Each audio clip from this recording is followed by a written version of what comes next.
Hello friends, this is Hedda. Welcome back to my channel and welcome to my plan with me video for November. This month I wanted to go with an academia theme. If you follow my shop activities, you'll know that I just re-released a bunch of my light and dark academia stickers, and I've been wanting to do another academia theme in my journal. I don't want to call it light or dark academia because it is a little bit of everything, but I don't actually have much dark stationery, like dark brown, so a lot of this is lighter. This beautiful window frame is from Lila Journals. It's absolutely gorgeous. I've had it for a long time and I've been itching to use it, and this was the perfect theme for it. I'm also using my own stickers that I sent out to my patrons this month.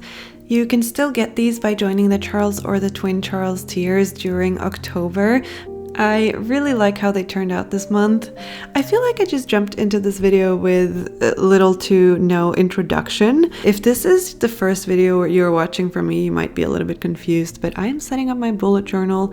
This is my planner, my diary, my tasks list, my creative outlet, and this is my setup for November. So right here I am making my calendar for November. I am using some dot grid craft paper that I just removed from a spiral bound notebook. I just really like the look of the craft paper on the white background, and I think for a theme like this with a lot of browns and neutral tones, I feel like this was a really good fit rather than just drawing the calendar directly onto the page.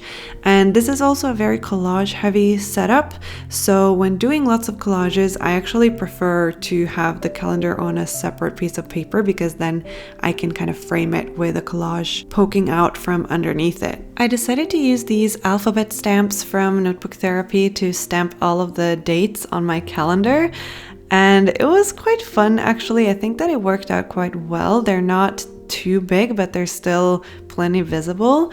If you ever want to buy anything from Notebook Therapy, you actually get 10% off with my discount code mochibujo10, and I also earn a small commission on that, so it's a win-win situation for all of us.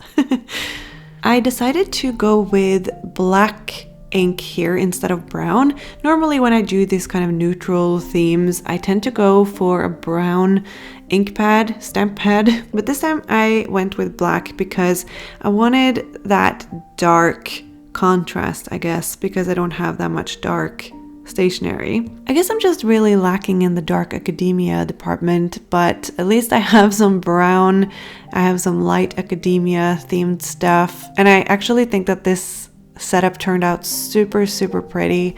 I'm really pleased with it. You'll see me move a bunch of stationery around on the pages before deciding to glue them on here because as usual with collages I tend to just go in without a plan. Like I have a general idea if there's like a centerpiece sticker or a washi tape that I definitely want to use, I'll kind of build it around that, but here I didn't really have any plan and I experimented a lot, and there was a lot that didn't make it to the video because the video would have been very long. I love fall and I love fall themed stationery, and since my October setup was more purple and black due to Halloween, I wanted to bring in a little bit of fall into this setup as well because I didn't want September to be my only fall themed setup of the year. So I made sure to not only use browns and beige and colors like that, but also mix in a little bit of red, a little bit of orange, just to kind of get a hint of those fall colors that I love so much. Just outside my window right now there is a beautiful maple tree and the leaves are just so pretty right now. The thing about fall in Oslo is that the leaves are so pretty but they disappear so quickly. I feel like I never get enough time to really appreciate the colors before they go away, and then we're left with a really gray, dark November where there's no colorful trees and also no snow. But at least I will have some beautiful colors in my journal, and that will definitely definitely make me feel a little bit better. It is a little bit unusual that I am starting the setup with a calendar and not a cover page, but the cover page will actually be on the left side of the spread. I am using a B5 notebook, as you may remember, so it is really big. There's a lot of space. For this month, I decided to do the cover page and the calendar on the same spread. This is kind of like what I was doing at the beginning of the year when I was trying to figure out how to use the B5 and what would be best for me. This time it was definitely better for me to do it this way. I didn't want to make a ton of spreads for November because I am really busy at the moment. So this whole setup is actually just 2 spreads, but with like a different thing on each page. So it's like a condensed version of a setup I would normally make, maybe. I'm also not making any weekly spreads in this video because I am going to wait until November to set those up. So that's also why this video is maybe a little bit shorter than my usual monthly bullet journal videos. But I still think that there's plenty of fun spreads in this video and lots of pretty stationery that we can talk about. I won't have links to everything in this video because I tried to use a lot of different things here. I didn't want to stick to just like a few different themes or brands or whatever. I decided to just mix and match a lot. I have a lot of stationery that is this type of theme, like beige, brown, fall themed, neutral colors, and I want to use more of it. It's a totally privileged problem to have, but I want to use up more of my stationery. Like I want to run out of things. So I'm trying to use a lot of stationery in this setup. I think I succeeded. I used a lot of different things, and I think it's really fun to mix different styles of stationery as well, as long as they go together slightly. I also wanted to use my own stickers. I just released a bunch of new Light and Dark Academia stickers, like I mentioned, so I wanted to use those in the setup as well, just because they go so well with the theme. One piece of stationery that I made really good use of in this whole setup is the pet tapes from Notebook Therapy. They're from the Hinoki Into the Fall set. It's a set with 2 pet tapes that are kind of matte, and they're really pretty, super pretty fall colors. Like one of them has more red tones and fall stuff, and then the other roll of pet tape has more vintagey, a little bit of academia themed, a little bit more neutral colors. So I used both of those for this setup, and it was really great to add smaller details of color and some fall leaves here and there because they're very subtle. They also don't have a white border around them because it's just a tape, so I'm just using my scissors to cut out the shapes from the tape, and that way they blend really well into the page. So you can kind of see on the right side the girl sticker has a white border around it, so it definitely stands out, and like there's a big contrast there between her and the background, but the fall leaves kind of blend into the background. So when you put them on a white background, for example, it just looks like you painted it on or you drew it on or something. And I think that both look really, really good, and I love the combination of both styles of stickers. At the very beginning of the video, you saw that I have printed out a photo and I glued the window frame to the photo to make it look like you're actually looking through the window. The photo is of Edinburgh Castle. When I think of Dark Academia, I instantly think of Edinburgh, and Edinburgh in the fall is also beautiful, although it is mostly raining. But I wanted a little hint of Edinburgh in this setup because, like I said, yeah, it's what I think of when I think of Dark Academia. There's also Oxford, of course, but I just couldn't pass up on this pretty picture with the castle up on the hill. I just think it looked really nice, and it gives the whole setup a little bit of a dreamy feel, I think, because you can kind of imagine that you're looking through that window. My friend actually studied in Edinburgh, and I was really jealous. I tried to not go too overboard with this collage because of all of the neutral colors. I was worrying that if I put too much on there, it will just be a little bit muddy and it will all blend together. I think it did a pretty good job. For my November title, I actually used this sticker sheet from Paper Monogatari because it comes with a November sticker. I just felt like this font would fit the whole theme better than if I were to hand letter the name of the month. So yeah, that's why I went with that. I also added some final details here, some quotes from my own words and quotes sticker sheet. This is the dark version. I also have a light version and a white version. I think that they look really nice on the spread, and it's nice to bring a little bit more dark elements to the page. And then of course I couldn't pass up on some sparkles. I used my brown Muji gel pen for this. I could have used a black pen because my stamps were all made in black, but this brown is actually really dark, so it is almost black. So I think that it still looks really good. I didn't add any sparkles to the calendar side because there was already so much going on that page. So I tried just leaving it alone so that I wouldn't add too much stuff. And then moving on to the next spread, this will be a little bit different than what I usually do. At least the right side will be. The first thing that I did though was to make another window. This one is also looking up at Edinburgh Castle, but it's a little bit brighter and there's more fall leaves here, so it's a little bit different. And of course the window frame is a little bit different. It's a lot slimmer. This one is also from Leela Journals. I can really recommend her shop. I just love everything that she makes. You can see that I had printed a bunch of other stuff on this one sheet of paper. I don't like to waste paper, so whenever I need to print something, I try to fill up the sheet as best as I can. This time was just some test printouts of my stickers. This spread I had a little bit of a difficult time starting, like I didn't really know where I wanted to take it. So I started with the left side because that would be the easiest. This is going to be my tasks list. I like to have like one big list of tasks for the month, and then I can write down everything that I know I need to do throughout the month, and then I can kind of sprinkle in those tasks in my weekly spreads later. And this is also because I don't always make my weekly spreads before the start of the month. Sometimes I make them throughout the month. Lately I have been making them ahead of time, but this time I won't be able to. There's just a lot going on in my life right now, and as you know, I am preparing to send out the advent calendars that I have in my shop.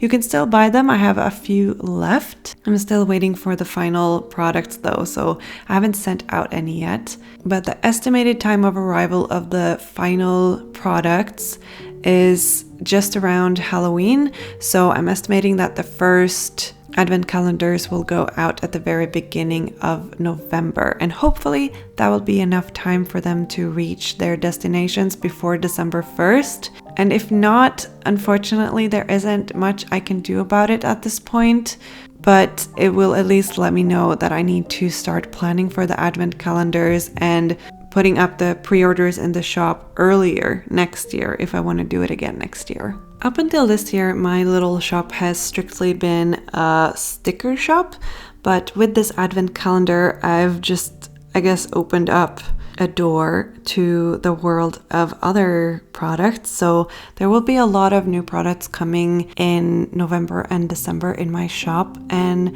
a lot of new products in the advent calendar that I have never had in my shop before. So that's really exciting. That is also part of the reason why I did the advent calendars, because I could do pre-orders and kind of gauge the interest in something like that, and it would also let me receive the payments before I invested the money into the products, because it is quite expensive to make all of the stuff that I made. So doing pre-orders was super helpful. I know some people do Kickstarters for stuff like this, but because it was an advent calendar, I didn't feel like it was something that would be appropriate for a crowdfunding campaign. So just doing pre-orders in my shop was a better fit. And the advent calendar will be listed as pre-order until I actually have all of the products here with me and start to ship them out, because at that point they won't be pre-orders anymore, because they will just be shipped out immediately if I have any left. I'm talking about the advent calendar a lot, but it's just been a huge part of my life this fall. I've been working on it so much, and I'm super grateful to everyone who has pre-ordered one because it shows that you're trusting me with this. It is kind of like a mystery box because you don't know what's going to be in there because it's an advent calendar. It's supposed to be a surprise. I think I'm going to be showing each day's contents over on my Instagram when the time comes, but I also don't want to spoil anything, so maybe I will do the day after. I don't know. Let me know if you guys have any ideas for how I can do it. I completed the tasks list, which is really simple because it's just a huge piece of craft paper, and it's just going to be a simple list where I can tick off the boxes as I go. But then this right page of the spread is going to be a little bit different. Normally I would maybe do a habit tracker or a weekly overview or, you know, something that has to do with planning. But because of the theme of this month, since it is kind of academia, there's lots of books, I decided to do a little reading spread. Now I know it's maybe a little bit weird because I have a reading journal already where I'm recording all of this, like all of the books that I'm reading. But I thought it would be fun to do a reading spread in my bullet journal as well because I never get to do that, you know? So I made a little overview here. Of course, in my reading journal, when I make my monthly cover pages, I make them after the month. So I already know how many books I have read in that month and how many I need to make room for. But November hasn't started yet, so I'm just estimating or guessing that I'm gonna read 4 books. So I have 4 pieces of craft paper here and each will contain 1 book. I'm planning on printing out the cover, like the book covers of the books that I read, and then glue them in here. And then write the name and the author and my rating and maybe the format, whether it was a physical book or an audiobook or a Kindle book. Will most likely just be Kindle and audiobooks for me. I don't make spreads often to fit the theme. Like I usually just make the spreads I would make anyway, just with that theme of the month. But I've seen other people make special spreads for a month because they have a certain theme. And I think that this is really fun and it's important to play with our bullet journals and not just do the same thing all the time and be too strict or whatever. I also have plenty of pages left in my journal, so I don't have to worry about running out of pages before the end of the year because I think I will actually use up exactly the amount of pages that I have left, which is pretty crazy. I'll be starting the planning process of my 2024 journal in plural in November. So November is a very exciting month. It is the month where I really get excited for the next year. You know, if I weren't making these videos and posting my stuff on Instagram and all of that, I probably wouldn't plan out my next journal until December. But because I need to plan the content and make sure that I have everything and that I don't fall too far behind because of the extra videos, then I need to start planning it in November. So if there's anything in particular you would like to see me do in my next journal, please let me know if you have any requests or ideas or anything. Can't promise that I will implement them, but you know, if you have a really interesting idea, then I might take some inspiration from that idea. And also, if you've already picked out your notebook for 2024 or for your next journal, whenever you start, you don't have to start January 1st. I always say this, you should just start today if you want to start a bullet journal. But anyway, if you have picked out your next notebook, let me know in the comments what kind of notebook it is and why you chose it. Because I think that this type of information is very useful for people who are starting their first bullet journal or reading journal or a diary or a planner or whatever. It's nice to know what alternatives are out there. I have some ideas for my own journals, but I haven't decided completely yet. But in a few weeks I will have to choose one, so it's exciting. I don't get that much excitement in my life, but this is like peak excitement. You might have noticed that instead of covering the entire page and then gluing the craft paper sections on top of that, I'm only kind of filling in the blanks, if that makes sense. I've been putting down some scrap paper, some washi tape, just in between the cracks of the craft paper sections. This saves you stationery and paper. You don't have to use so much of it.